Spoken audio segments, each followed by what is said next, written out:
So the bar that we're playing at now is right behind the ballpark. Oh. So we just walk out the back door and... Oh, yeah. That place looks cool. Yeah, it's a pretty sweet spot. Yeah, I've never been there, but it seems cool. People like it, so... That's cool. I think we're going to go there after we play. Yeah. I'm sure you guys will still be going, right? Probably. Yeah, we're not going out until like 12:30, I think. Oh, my gosh, yeah. That sounds late.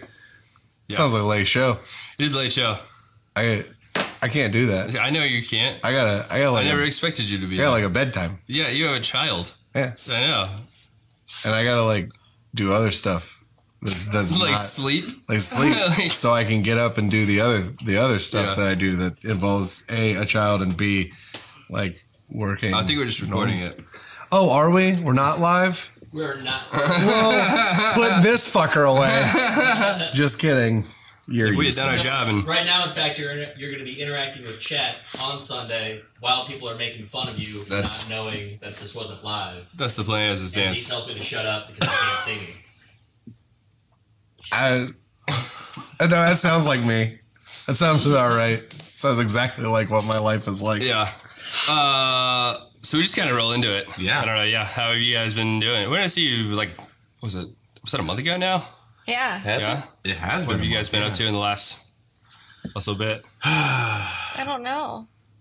Yeah. Well, you guys were just... So the last time I saw you guys were up here playing an OMP, and you were just about to embark on a westward adventure, I believe.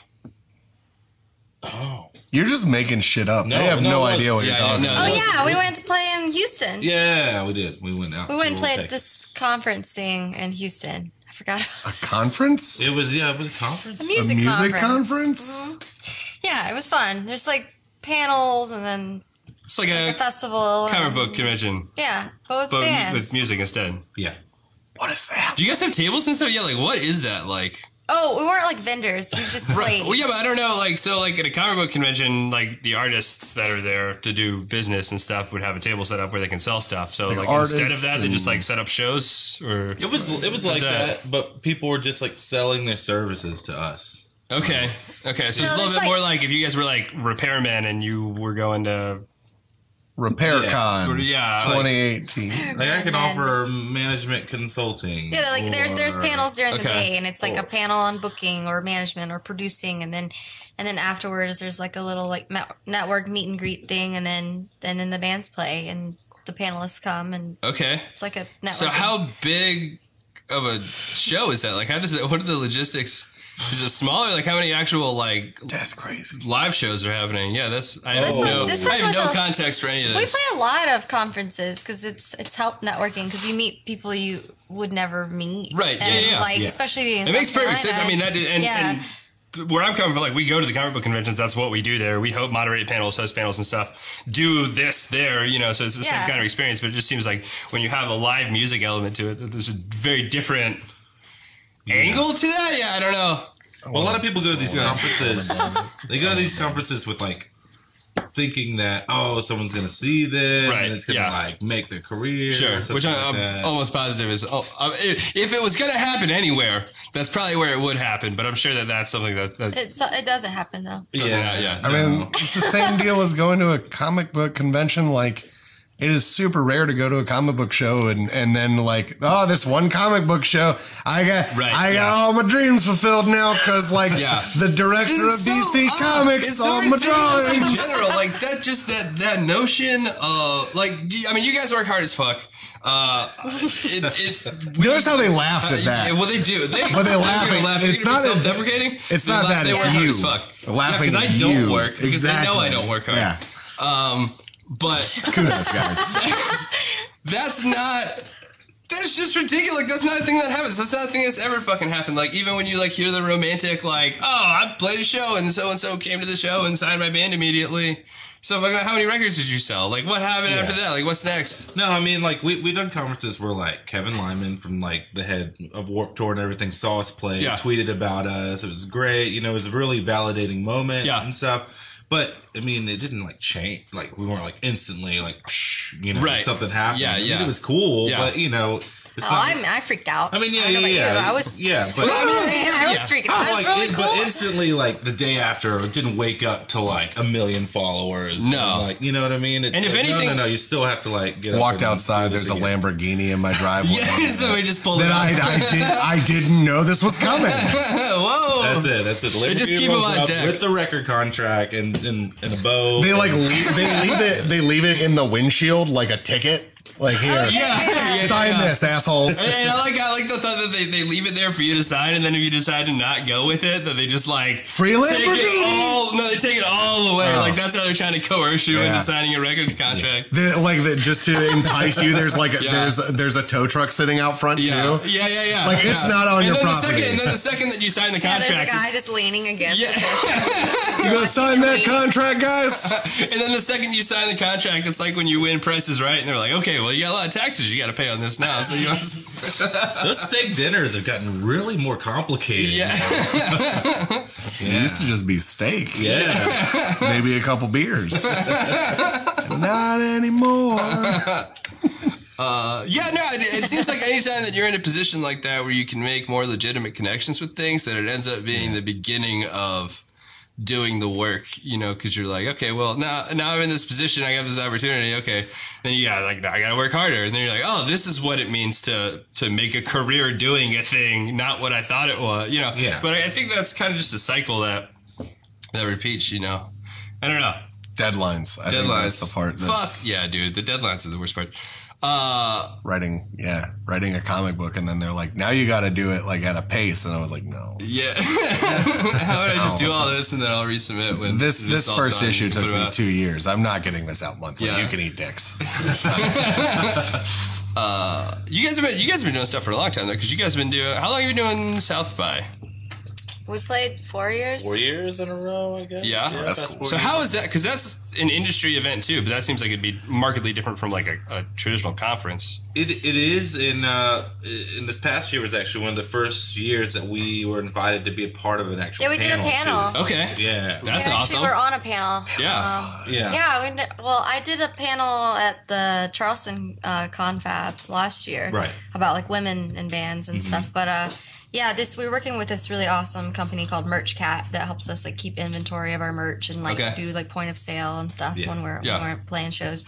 And she held a panel on how to merch better. Okay. And we were there playing, so we set up our like our whole merch display and talked about. So you guys were like the demo for the. Yeah. That's awesome. That's cool. So of course, we set the whole merch display, like she said, and people were like asking questions, taking photos and stuff, and they wanted our information because they were like, "Oh, cool, yeah, looks pretty well set up." So, yeah, that's cool. Why did they not have those at comic book shows? How to table better? Oh, because it seems like because nerds are awful. Yeah, we're awful lazy people. Yeah, we're not. It is funny. I don't know. Have you guys been to any comic book shows? I imagine you probably haven't. It's funny because it's artists with merch tables set up basically, and you can go and then other vendors and other vendors. Yeah, there's people there selling old comics and all that stuff too. But a large amount of the shows that we go to. Are artists trying to make connections and sell stuff while they're there. So you walk up to the table, they got books out on the table. They usually have a sign out. They'll, like a book of prints or something, or some kind of portfolio work, and maybe like one rag or something. But coming from a music perspective, where you like fucking live or die by like how your table looks at a show, it's so weird to see these people. Like the whole thing, it's funny because it's so similar to music, but the whole paradigm is like flipped upside down on its head because. The artists are like visual artists are typically introverts, and in music it's like the exact opposite, where it's like you try to escape at people because they're so extroverted. I don't know. So it's weird, but so how did you're saying you did the women in music panel? What was that? What was that like? What was that about? God, that was like, it felt like that was forever ago. I don't know. It was a panel really on like independent artists and local artists. The Charleston Confab is one of my favorite conferences that we've done though, because they'll have like the president of Fuel by Ramen, and then they have like a local label on all on the same panel, so you get like the entire perspective. of everything. But it's really cool to have like both sides like weigh in and stuff. And they had a panel of artists that have been playing conferences and stuff, and they had all these women that were in different bands that were playing the conference, and we all just like shared our different perspectives and how long we've been in it, and I guess if it was more difficult or not being in a woman in band, and that was cool. Yeah. It was, Yeah. Though you probably should have like told them at that conference about. Well, I guess the sound guy experience in Tucson hadn't happened yet, so you hadn't. Wait, what? So you hadn't. Tempe, Tucson. Oh, was it? Story time. Yeah, story time. We've been telling the story alive. Well, no, but yes, but this is a show that has never heard this story before. Well, I don't know. We played. We just went on this really long tour out to California. It was first time playing West Coast, so we didn't know what we're doing out there. And we played this bar, and it was a really cool bar. It was a, cool city, good vibes and everything. We were playing with his cousin's band out there. Mm-hmm. Okay. And that's always nice to know somebody when you're doing something like that. Yeah. And then all of a sudden, it just went to total shit. And this sound guy was, well, first we put this guy on the show that was supposed to have a really big following. Okay. Like they always do. Right. Yeah. And their manager was just like, thanks so much. This was a really great practice for us. I'm like, great. What? How are you gonna leverage your pull to get on this show? What? And so then, yeah, we're just touring as a two-piece, right. And we have a lot of electronic stuff going on, and we set everything up. And sound guy was just like, we couldn't sound check anything because everything was wrong, like plugged in wrong and backwards, and he was getting mad at him and telling him he didn't know how to set his stuff up when we knew what we were doing. Oh my god! And then I was playing with electronic drum pad, and I was like, I just need my drum pad in like the monitor and my vocals. Well, I hadn't said vocals yet, but he was like, "You want your drum pad in the monitor? Like, what the fuck?" And I was like, "That guy sounds awesome." I just need this that instrument that I'm playing. I would like to be able to hear it. Yeah. It doesn't make any acoustic sound of its own, so it's because I was like, to make it easy, this is just rubber, bro. Yeah, this is rubber. To make it easy, like I don't want anything of his, just the drum pad. That's all. Yeah. And he was like, and he like blew me off, and he's like, "Oh, what? You're gonna want your vocals in there too, I bet." And I was like, I'm sorry, is that a deal? You have a problem and I want to be able to hear myself say it? What is your job? Why are you here? And I just like... Have you ever done this before? At all? It took a turn. It was very bizarre. That's weird. It's very bizarre. That's legit weird. I mean, we were like, we had everything plugged into his system, and we were like, okay, can I get more in this monitor? And, we're like pointing up. We're like, universal symbol for more volume. Right, yeah. Pointing down to like the speaker, and it didn't change. And he was just like, obviously getting flustered back there. Yeah. And that's super frustrating when you're playing electronic equipment and you can't. This is the sound guy equivalent of DJ Request. I don't take requests. But your name is DJ Request. Yeah.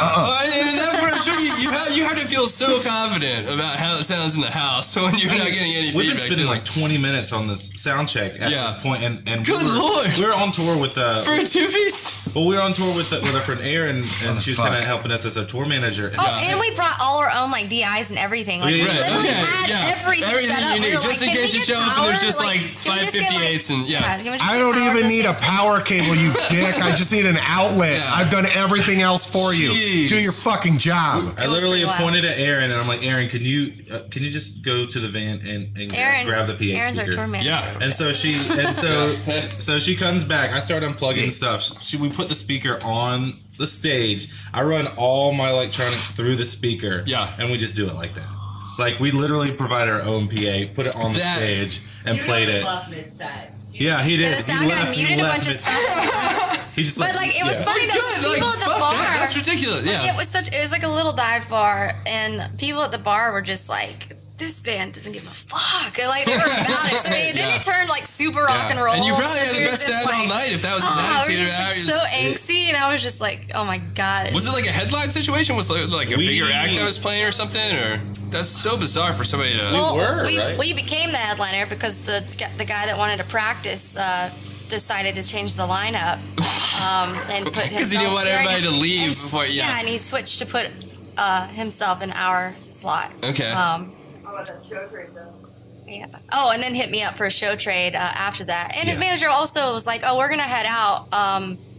Thanks for letting us play. This is great practice. Yeah. You can just PayPal me his cut tomorrow." And What? That's precious. Damn. Yeah. But anyway. Alex's face. You remember that time where I That was one of played? my favorite things that happened this year because it was just like, wow. Remember that time where I played music for a while, and then I heard one of these stories, and I said, "Y'all can keep that shit." This further affirms my belief that I made the correct fucking. Yo, decision. dude, it's Well, it's just when that stuff happens, though, it happens like all the time. that. No, does it? Very different So experiences. as it happens, Comparatively? like, everything at once, like it just because it just kept getting layers of fuckery, and it was just like, where are we? Like, and we're in Arizona, so it's like 500 degrees outside. Yeah, we had no idea what was going on, and a lot of because we've been doing this for so long, right. A lot of that just we just kind of let it slide. A lot of things were just okay, keep it cool, whatever. Right. They might not know what they're doing, but this guy was just like, well, and I guess to a point. Not. That's when what they're I mean. bad, they're really bad. That's what I mean by it happens all the time because you get so numb to it because you're out on the road, you don't know anybody except for the people you're there with, and then like a lot of times somebody you talked on the phone to once, maybe, and then you get there, hey, what's up, I'm so you've seen my words typed out on your computer screen, nice to meet you, and then that between the weird fan interactions you have oftentimes playing at dive bars and like seedy venues with the types of people that don't give a fuck because they don't have to have any responsibility for their actions at all as a sound guy because they're not going to see this band again for at least a year, if ever. That's why. So then coming out of that and like when we started pursuing art outside of doing music and we were doing the podcast and doing filmmaking and stuff and being in similar situations with similar types of people, that shit does not happen. It happens, but not like...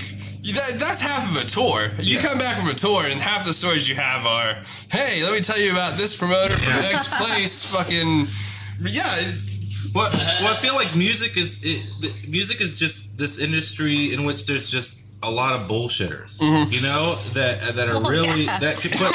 That's also kind of what you're telling people on. I feel like in the comic industry, like if someone can, if they know how to illustrate or something like that, you can see that it's plain. You see their work or whatever. But like, it's hard if a guy doesn't really know how to be a sound guy, but he says he knows how to be a sound guy because he can maybe put a mic on something and turn on a mixer, it's not the same. Yes, but they'll give him a job. I think you could correlate that a little bit because there are a couple people that are very famous comic creator artists that are like widely seen as jokes. Like guys who can't draw hands and feet that everybody's like, oh, look at his cover. Like everything cuts off at the knees because he doesn't want to draw feet. But like, but at the same time, like you can look at somebody who's doing full figures. They're doing busts, they're doing from the waist up, they're doing full figures and all that. And you're like, that's great.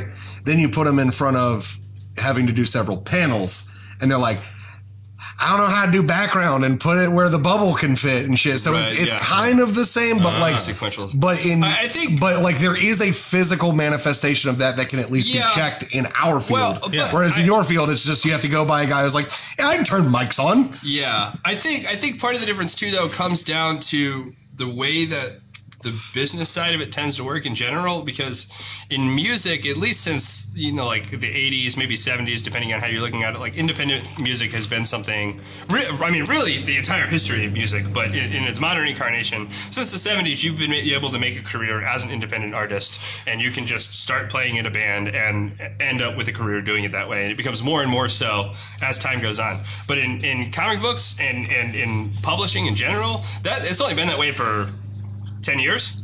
Not very long at all. I mean, like, not fucking even really, because, I mean, if you think about it... 5 years, 6 years? Kickstarter? Yes, it's really kind of went out on Kickstarter, and a couple people did it really effectively, like, for example... There's only one company that distributes every comic book to every comic book store, so if you want distribution, you have to play by you have to go through Diamond, because they also buy every competitor that comes out immediately. But one of the only people we know that actually did it well without a major publishing company...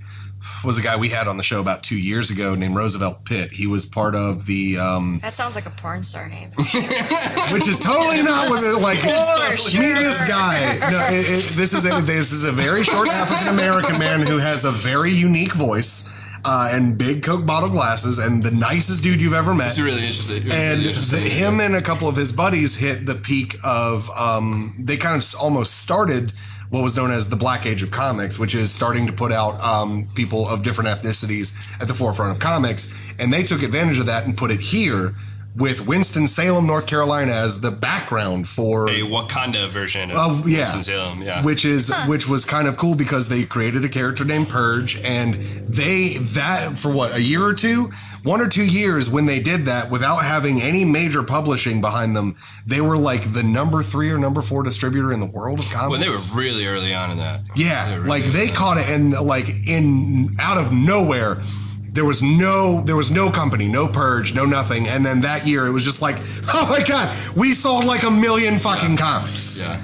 So like that's one of the only success stories you see from that far back because that was the 90s. Yeah, it was super. And, I mean, obviously like Todd McFarlane. Well, but you see things like that. But those are people that went independent. But those aren't people that started. But not only that, but they also had the backing of the other publishers that had already seen their work, that had some sort of baseline for them to go off of, being like, there's a pedigree here that you've seen before.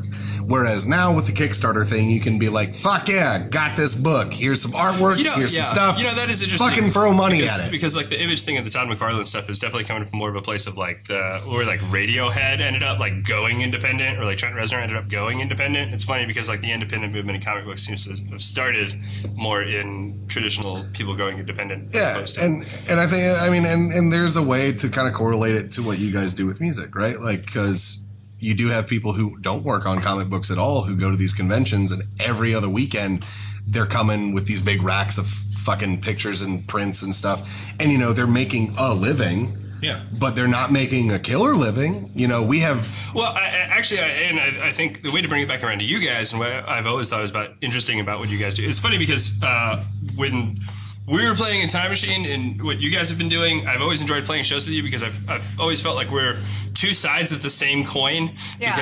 Because we are punk musicians that started out in a punk band and we're like, death to corporations, but then we found this poppy sound, you know, and we kind of embraced that.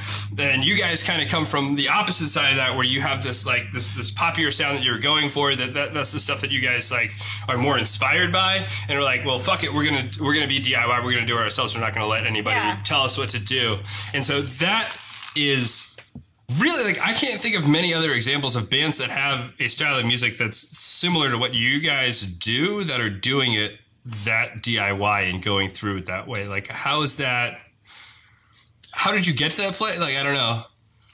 I'm trying to find the question here. I'm not sure what that is. This just an example of you found a thing you like doing and you're going to do it regardless of what it takes to do it? Or is the end goal here really like, we're just trying to get signed? Yeah. Yeah, how far are you trying to take it independent, or are you just doing that because you don't have access to? Is it out of necessity, or is it out of the? Well, our thing's always been like when we started the band. It's like, oh yeah, like you know, you do start out like with that dream of like, let's get signed, or like you know, and whatever, and then but then along the way we wanted to learn how to do everything before we trusted other people, so we'd know whether or not they're doing it right, or we're just throwing money at them, they're lighting on fire and doing a shitty job. So which also happens like, all the time. Let's book our own shows. Let's learn how to do our own sound. Let's learn how to like self-produce and self-manage and do everything ourselves. And then we started kind of working with like people. We would slowly bring people in, and then they wouldn't be doing things at the same expectations or as well as we could do it ourselves. So then we like pulled back and then kind of just kept doing that, and found that it's easier and cheaper and more efficient for us to do things ourselves. Yeah. So and sustainable. Yeah. And so that's kind of just how we just kept going.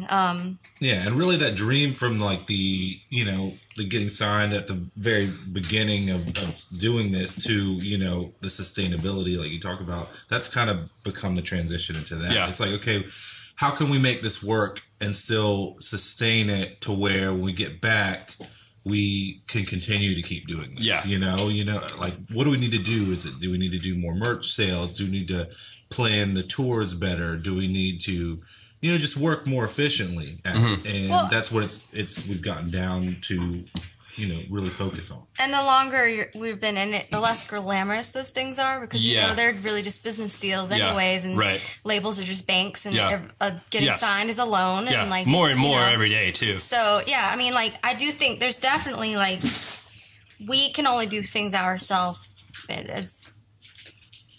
as well or as long on our own without needing it's so much like the comic book industry. It's so much like the comic book industry. I mean, so I don't know what our end goal is now.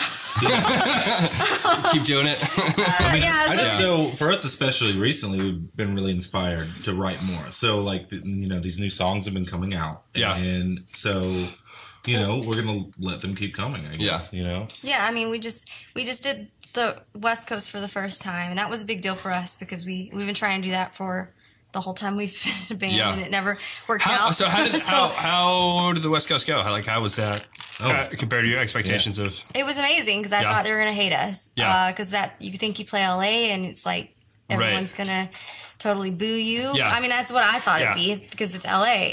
But we played, and we were better received in LA than South Carolina. I was going to say that makes. I think that makes sense to me, because I think that, again, with the more accessible music and the style of music that you guys are playing, I think it's probably a little bit closer to the LA sensibility, just because it is a production town. Like, I think people appreciate being able to put things together like that. I think if anything, they get too much of the rawer side. Not to take that away. Obviously, you guys have amazing energy. I'm not trying to say that, but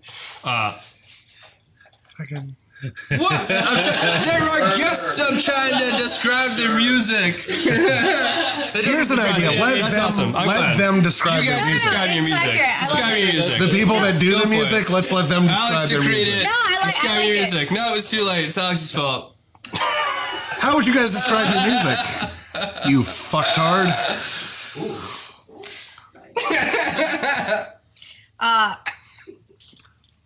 I don't know. I think it doesn't matter. Perfect. It doesn't matter what we think, because no one is going to see us how we see us anyway. But, like, I want to know what you were getting at, because I was. I think that's awesome, and I think that is unsurprising. It's interesting to me that I guess everybody is always going to have that fear going into unknown territory, that, like, everybody's going to hate me, especially since it's like the music mecca. But I think it's awesome that you guys were able to go there and have that experience, because you've been doing it for a long time at this point. I think it's just been our mentality from the beginning with it too, is that we've always been like, okay, maybe this music that we're making has this pop sensibility to it, but we're not pop stars. You know what I mean? It's not going to be like #1 on all radio stations, top of the Billboard charts. Like, we're still hitting cities on tours in a van, in a trailer, and just doing it. You know what I mean? Like, doing like what any band would do, So, like, we've always kept that mentality about it, and it's translated into our live shows, which actually made them way more rock and roll. Absolutely. Than what you might pick up just listening. How long have you guys been going at this? So me and you started playing music. What? It's hard to say, because he and I started writing music together probably like 8 or 9 years ago, but we were in a different band. And I was gonna say, when before I even met you guys, I first became aware of you guys when you were doing this machine is me thing, forever ago, a long time ago. Yeah, we were in a band, and then we started Death of Paris, and then had a bunch of members come and go, and then it became Glass Mansions, and then that ended up being us as a 2-piece, so it all came back around, but we just changed to Glass Mansions 2 years ago. Yeah.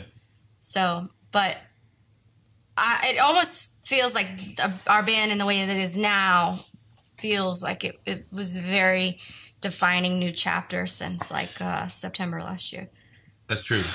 Not only because that's when we became a 2-piece, but our music like changed a lot after that. Even at the beginning of Death of Paris, it was just me and Jaina. When we first went out to record in LA and just did a whole record ourselves, it was just me and her, and then we came back home and started to find the musicians to piece together for the band from there. So now it kind of feels like things have come full circle. So now we're back. to, I guess. And that goes back to saying like how we would bring people in and they didn't cut it. So now here we are. So do you again just the two of us. Back down now that you're back down to a 2-piece, do you feel like you have more freedom to A, for artistic expression and B, for like business moves and stuff? Because I feel like a lot of times you get, with more members, you start getting tied down into the democracy of it, and you get a little less freedom to do stuff. Or has that not been your experience? Has it been pretty much you two calling the shots on stuff? Honestly, most of the business decisions were always handled by us anyway, and majority of all the writing as well in the first place. So it wasn't as different of a transition as we thought. You know, it actually was much more smooth when it happened. Because even though it was more work on just the two of us, we could make decisions faster because you're not waiting 2 weeks for someone to fucking text back to you or something. So, right? So it's like, it was easier, like that, and that's why we were able to do a West Coast tour, because we weren't waiting on other people and or other decisions, and we could do things a lot faster in the way that we wanted to. So you guys started out about 8 or 9 years ago writing together, and you've just kind of 13. Seen 13? It was not 13. It was like 2006. It was like Atlas Glance played with you guys. I didn't meet him till 2009. It was around 2007. I didn't meet him till like 2000. It was longer than 9 years. I was like 10. This 10 or 11. Dispute. It's been a hot minute. How about that? So you guys have gone through different progressions of bringing people in and out and kind of trying to find what's most comfortable for you, what's going to work best for what you're trying to accomplish. And it's just so happened that in the last, year and some change, you guys found out that like, this is the thing that we've really wanted to do from the beginning. And all the other stuff was just to see, basically like, let's test that theory kind of thing. Yeah, I mean, there's a lot of trial and error with it too, and I guess us learning from a lot of that is the reason why I think we're smarter at doing these kind of things now. But yeah, once we dropped down to the 2-piece, everything just seemed way more focused. Yeah, when we were writing, we weren't having to consider other people's places in the songs. I could just go ahead and because it used to be we were under the mentality like, oh, you have to have, it needs to be like a singer and a key, or he plays like keys and guitar, so it was like we have 4-piece, to have 5-piece this, and we have standard to have, arrangement. We have to have a guitarist and a bassist and a drummer, and then I guess maybe just I've become more aware of how music is kind of being made these days, and with us already having the electronic element, we're like, we could do this. That's the other thing that's interesting too, is because with what you guys are doing, like you have that traditional rock arrangement, but with when you're making like an electronic song or a pop song, a lot of times those elements aren't the length of the song. Like the guitar's not going for the whole time, so it seems like there would be some benefit to being able to just do the guitar for the chorus where it's necessary for the song, and to be able to drop down back to electronic for the verse or something like that. I think it's like this kind of paradigm shift too in musicians as artists themselves. Like, you don't tend to think of the band as a typical 4 or 5-piece band now. It comes down to more about the songs themselves, and it's really a matter of how can we pull it off versus, do we need to have these set members filling in the space, right? Or do they have to play this certain instrument in the song? Because a lot of the songs when we're writing don't have a typical drum sound, typical snare sound, But then Rodney, our old drummer, is here now, and because we're playing Warped Tour next week, and we're like, come, because he was in the band and he couldn't tour and stuff, so that's when we transitioned to electronic. But now we're playing Warp, where we asked him to come back to play some shows with us, which is also one of the opportunities afforded to you as a 2-piece, is you can start to do things like that. Because then when you take away and it's the foundation is there, now that we brought him back in, it's elevating it, and it's just so destroy and rebuild. Yeah. Blood Moon. Blood Moon. Just finding the balance where you can kind of get it, like basically at certain points in time. Yeah, like it's going to work better as a 2-piece. Sometimes like you can get that added element of your drummer coming in to kind of make it so that takes a little bit of pressure off of you guys to be able to focus on other things while you're on stage. Well, it's something that, like, since you're playing Warped Tour, having more of a traditional festival, it's a bigger sound. Right. So Yeah, absolutely. Makes sense. And then if you're playing a smaller club where you can still get that same sound, then you can do it. It all comes back to that whole self-reliance thing. Like, we tested out with other people working for us in different capacities, but now it's like, okay, no matter what, no matter whose schedules, we know we could pull off a show at any time, anywhere. You know? Which is awesome. Because and I guess that's convenient. That's part of what I was asking too about that freedom, because being able to operate with more autonomy always allows you, in my opinion, to be more creative. Moving forward on stuff. So less people. Whenever we have, especially whenever we have musicians on, but anytime that we have guests on whose art involves touring or otherwise working with the public, we always like to ask about like crazy tour stories or anything like that. Like, do you guys have what's the go-to? You have hair hanging off your face. That's do I fix it? Oh, no. Got it. Got it. No, I just cut the camera. What's tour stories? What's the tour story? Hear me. I love tour stories. Which one? Weird, crazy stories. I mean, you define weird. How you know what define weird. Like, you know what? Like almost getting kidnapped weird. Or yes. I mean, Chicago classic. I'm going to stop you there. That's a fucking story I want to hear. All right, Jana, go ahead. Go ahead. We played Chicago a few years ago, and for the first time. This is the first time in Chicago, right? It was the last time. No, the first time, the last time. So we didn't get back. We gave it another chance. We did give it another chance. The only time. Okay. Yeah, we played this bar. I think the night really took a turn when we tried Malort. Oh, yes. Have you ever had Malort? Yes, I have. It is not good. Okay, so if you know Malort, then you know we took a turn. But did this night even happen, or were we under the spell of Malort? Right now, maybe none. Anyway, but okay.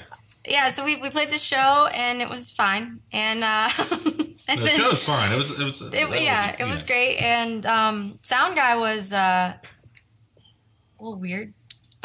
Great sound though, but he gets kind of looked like Chris Christopherson, and he got louder and louder as the night went on, and we're like, oh, this guy's wild. What a character. Yeah. And that's not super unusual for a sound guy. That's pretty standard. And so then we had arranged to stay at the venue. Okay. There were like apartments upstairs. Sure. Yeah. Awesome. That's that's nice. After we played, it was like early. It was like midnight or something, and he's like, okay, like if you guys are gonna go upstairs, like go ahead and get all of your luggage or whatever, and I'm gonna go with Blake to move the van and trailer, just me and Blake, and you guys stay here. And we're like, I like had to get something out of the van. We were all hungry, and we're like, well, we'll just go with you wherever we need to move it, because they were like doing like the street sweep stuff. Yeah. And we're like, we'll just go with you so we can get some food. And he's like, no, you have to stay here. It's just me and Blake. And we're like, okay, that's weird. Yeah. And then he got really aggressive about that. And he did. I mean, because we go upstairs, we're like getting our luggage into this upstairs apartment, and we go in, and it's like super smoky, right? Right. Very dimly lit. Yeah. And we're like looking in these little, I guess, bedrooms on the corner, and there's just like one like single mattress on the floor in these rooms, like no beds, no like sheets, nothing like that. We keep going into a living room, and then you just see this like old woman, like just with like all these cigarettes, just smoking, and you see just like the illumination. And this of is just TV. where you walk into, like the first time you walk in. Yeah, the first time I'm in there. We walk into her in a room of smoke. Yeah. And it's just like her silhouette and like a TV blasting like those like late night true crime. Yeah. Like, it's like talking about like, and the blood splatter could have come from this, and it was like just so ominous. And she's like sitting there chain smoking. Yeah. Anyway, so our drummer who was at the time, he I don't know, like his marijuana detector went off, and so I guess no, he was high out of his mind. And he was just like, cool. I'm good, guys. See you tomorrow. So and everything. He was like, I'm gonna go sleep on this pile of rats. He was like cozied up next to this woman, no question. And it was just like, all right, wake me up when we gotta go. And hey there, Gertrude. In the meantime, I look over at Jaina and our other band member. I'm like, band meeting. I'm just like laughing because I was like, this is weird, but I'm kind of I'll see where this goes. Sometimes things are just weird enough that you're like, all right, okay, and It's a little weird because the sound guy's still downstairs, like tidying up. He wants us to meet him out front where the van is because we're gonna move the van, and he's like trying to lock us in this upstairs apartment. Yeah, because he's like, well, once everything's in, you guys can't leave. Yeah, because I'm gonna lock this apartment from the outside. And I'll text you. I'd rather have the door unlocked than be fucking locked in. He's on a bicycle. That's what I mean. And it's like midnight, but it's like Chicago, so you know that there are places open. I can see. I can see like a Circle K. Why would you want to be locked into a venue? I wasn't there, and I'm very uncomfortable. Who was this lady? Was she just going to be locked in with you? Yeah. So, I didn't even question that. Wait, does she live there? That's so funny. I've never thought about that. I think she owns the building. So she owns the venue and the apartment. Until now. Anyway, okay. So we have this fan meeting. We're like, look, this is just getting to be really weird. Maybe we should go ahead and get some miles on the road, toward our next place. Because he was like, I need to move the van with you. I need to know where the van is. At all times. Only I know where the van is parked. No one else can come with us. And we're like, van meeting. He's gonna follow us. Blindfold you to drive our there. trailer to someone. Yeah, and leave us here to die. Yeah, I mean, we don't know this guy, We just ran sound, but we don't know him. Right. And, my name is Rusty. He's gonna take this back to Blade. It's gonna be the new van. Anyway, so we decided, okay, we're gonna let's just be nice about it. We'll say thank you, but we're gonna be on our way because we got a long drive tomorrow. We're gonna get an hour or two outside the city. No big deal. Yeah. So we go back upstairs, and our drummer at the time, he's passed out. Yeah. He's already in for the night. Whatever. We're like, hey man, we're not doing that. Just get your stuff. We're leaving. And then we tell the lady, we're like, hi, thanks for the offer, letting us stay here, but and she's like, oh, you're not gonna stay? And then she was like really sweet, and then I was like, fuck. I immediately was just like, God, I can't. No. This is making me so sad. And she's like, I understand. Like, it's probably for the best. I don't think we ever had a band stay here that didn't have their stuff stolen. Okay. Like, downstairs, let's go. So we just get our stuff. We just go down the stairs out front. We're throwing everything in the van.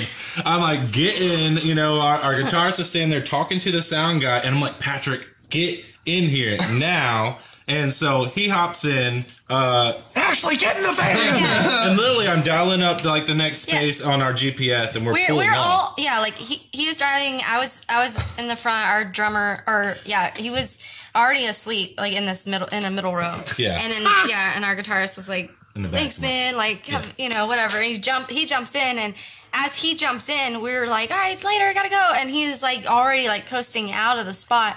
And then the sound guy just, we're going to shut the door, and he just jumps in, and then closes the door too. We were already driving, and he jumps in as we're leaving. Yeah. And he's like, "Oh, well, you guys, if you don't mind just giving me a ride." Like he's like super cash about it. He's like, "Since I'm like in the van, you guys just mind giving me a ride home?" He's like, "Yeah, I'm right around the corner." I'm like, "Since I'm already in the van." No, stop.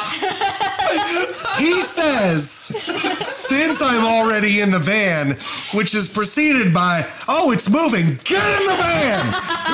Who was driving? I was, and I'm like, were you aware of this whole situation? I'm like, I hope you live on the way to St. Louis, because that's where we're going. And then it's like a person taking a burger out of your hand and being like, "Since I'm already in it, can I just finish it?" Fuck. He's like, "Yeah, man, don't worry. I live right around the corner." And I'm like, "Okay, well, what's the address?" And he's like, "Oh, don't worry about it, man. I'll tell you where it is." Yeah. And I'm like, "Okay, so just keep going." And he's like, "Yeah, keep going." So we drive for 10 or so blocks. He's like, "Turn right here." So I turn. And we're getting, further away, and I'm like, okay, where's this place at? He said, live right around the corner. And but about 10 minutes into it, our drummer wakes up. Oh, yeah. And he's like, still got his backpack on.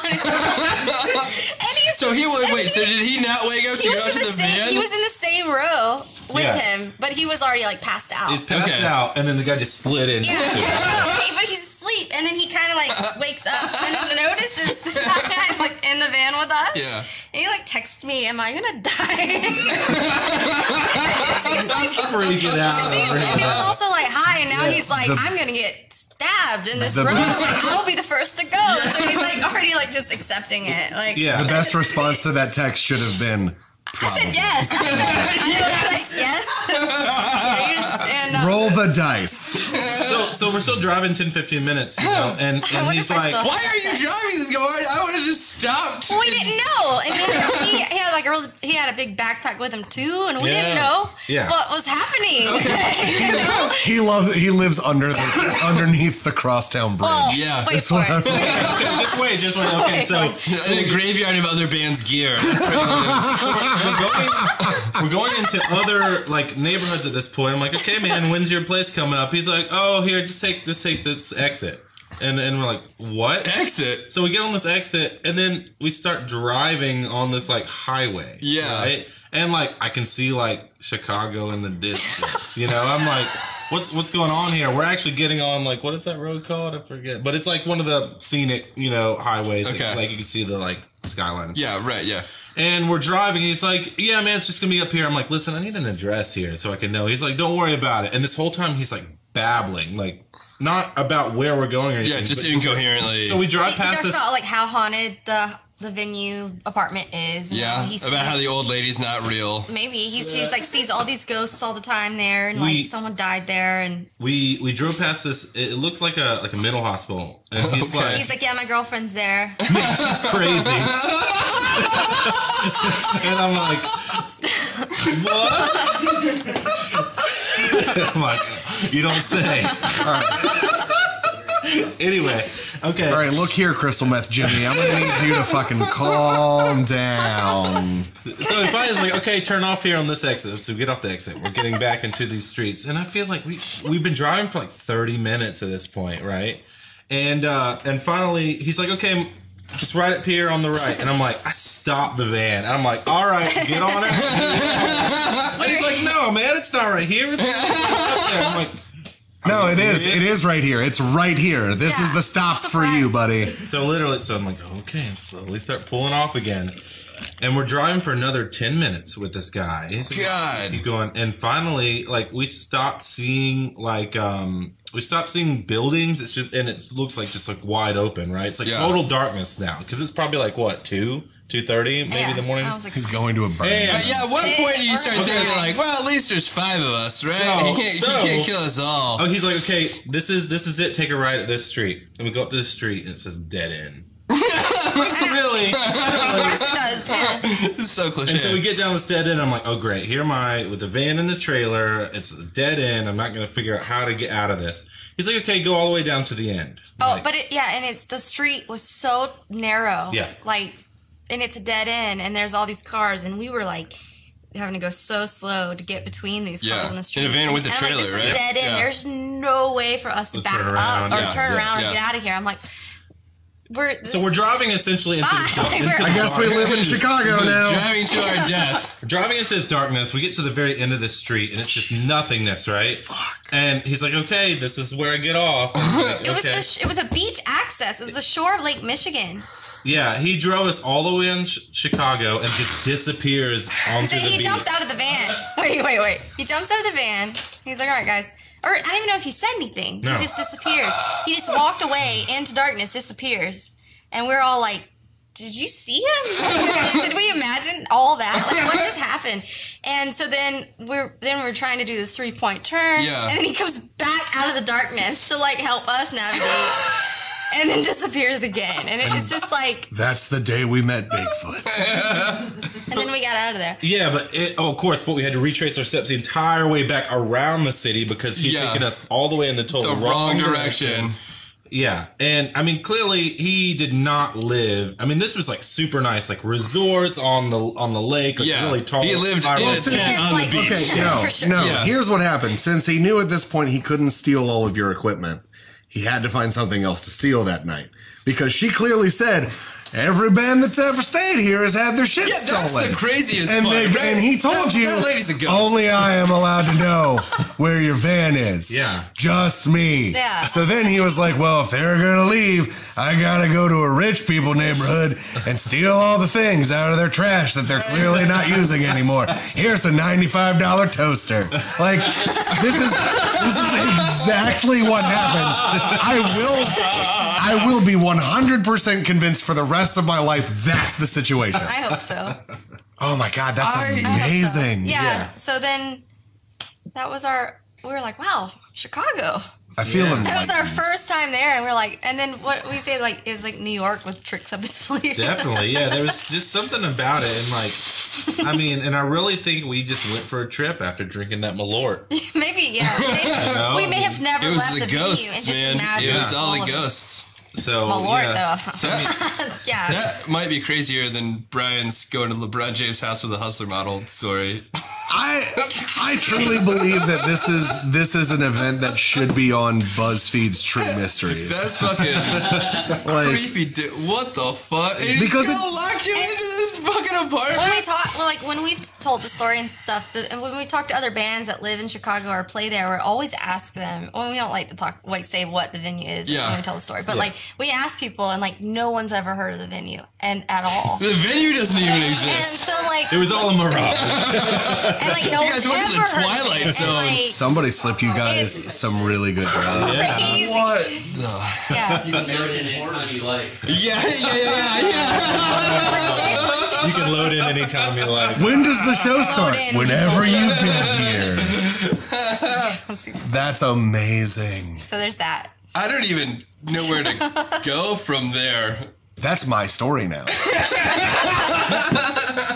I'm gonna tell There's so your comic. many. You should make that into a comic. I'm gonna tell God. so many people that I went to Chicago this weekend, which is a place I've never been, and I'm gonna tell them that I was in a touring band, which I've also never done. And you're right. This is no account. Like, I'm just gonna take all the stories that all of our band friends tell us, and I'm just gonna do a series of what happens when you're a musician.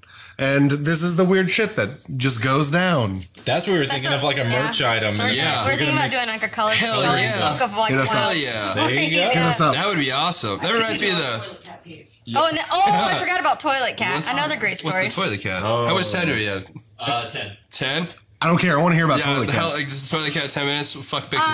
I think you can. We played this incredible place in Houston, and by incredible, I mean I can't give you details because it's something you have to experience yourself. It is, and it is like we said it's like if Rob Zombie owned a Cracker Barrel.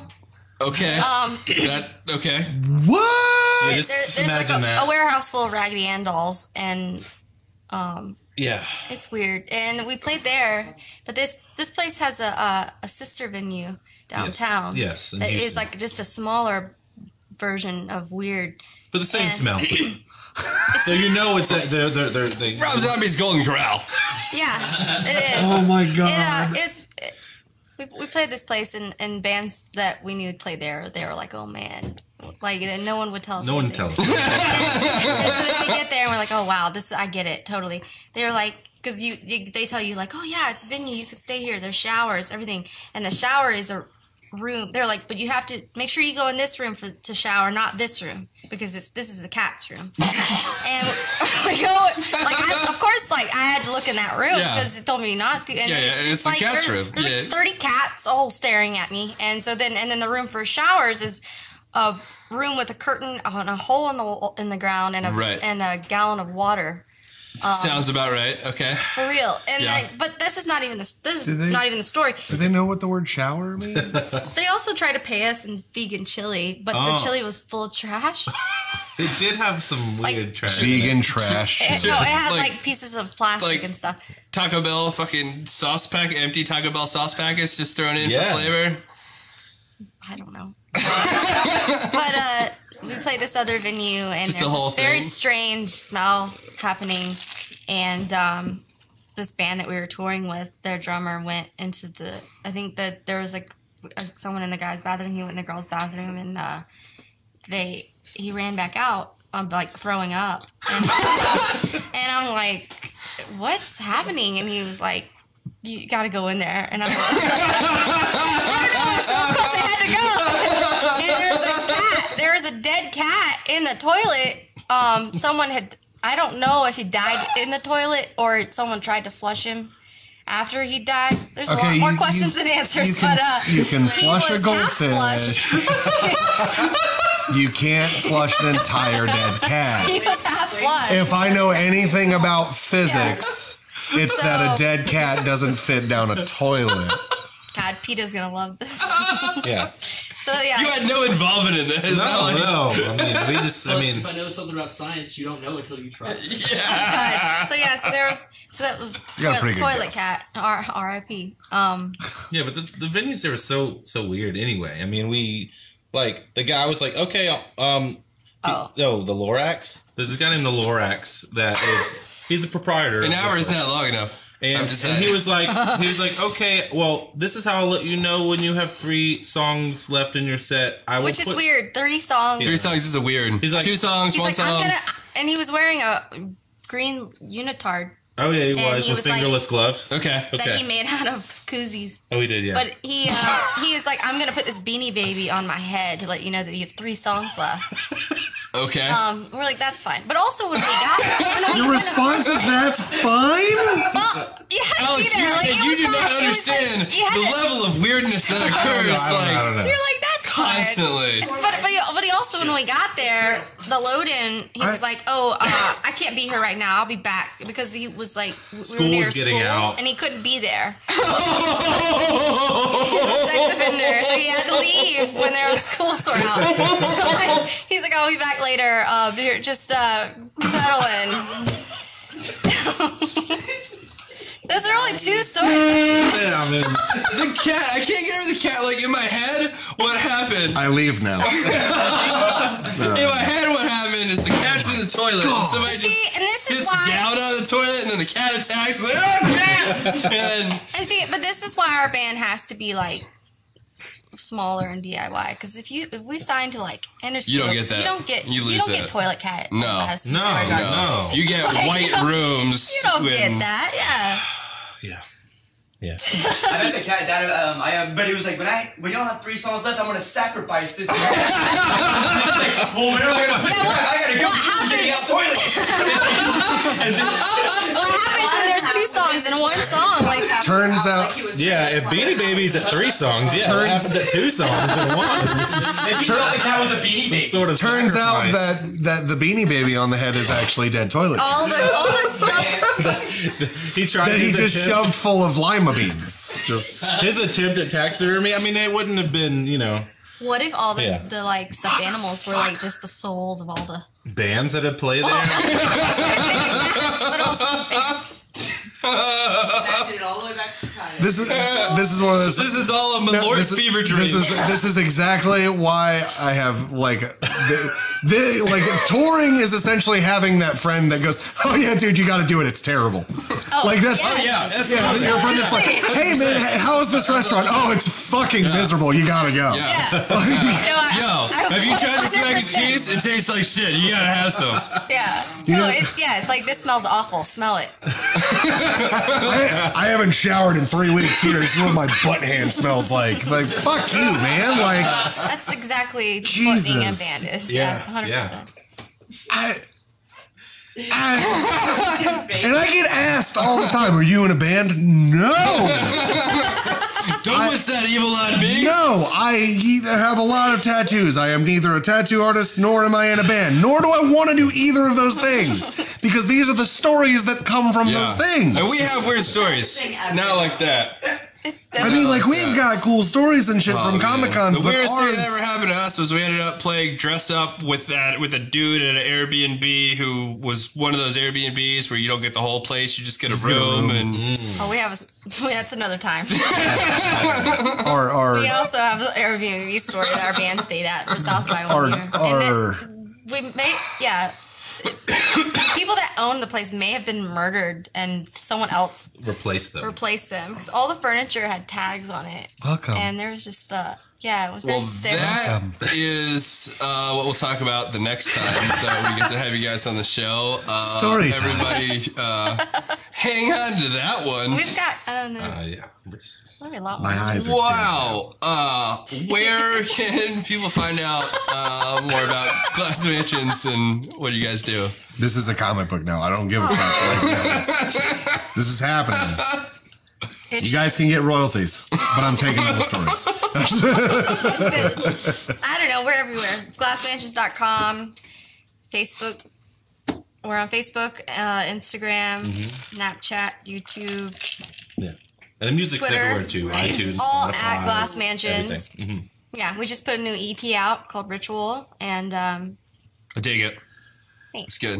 Listen to it. We're stoked on it. Yeah. So yeah, we just put that out. We're gonna do some videos for it, and write new music this year. This was fun. Hell yeah, this is a great episode. I'm so glad that we finally got to do this. Yeah. I need more stories. Yeah, I can't wait till next time. Like, holy shit, my God. Man, Yeah, we have more. I guess this was just our first go-to, but we really do have a whole grab bag of fun. And this is what I was talking about. That shit happens all the time. But it doesn't happen a lot. But when it happens, it makes up for all the times it hasn't. When it happens, it happens. The fact that you come back with a story, and maybe not as crazy as those stories, but a story like that every time you go on tour. There's always one. That's a lot. There's always one. It looks like I got to join one of my friends' bands for tour one time so I can be like, guys, I experienced something wonderful. Do you play bass? You have more stories. God damn it! He does play bass. Yeah, he's a bassist. Everyone knows that. Yeah. Everyone knows. You can see you look like a bass player. Because I'm fat. Obviously Fuck off. You're sweating like a bass player. I'm not in shape enough to play drums. I'm not attractive enough to play guitar. Yeah. And like it's clear I don't sing. You got the bass player tats too. I know some really large dudes that are drunk. Oh no, there are. But I bet they're in way better shape than me. I bet they don't look like it. Yeah, but I'm sure their arms are also 3 of me. Popeye. On that note, this has been the Redacted Podcast. We never introed. My name is Alexander Fulmer. We didn't. We'll do one. I'm Chris Nielsen. Fuck Chris. We'll end it there. Mark it!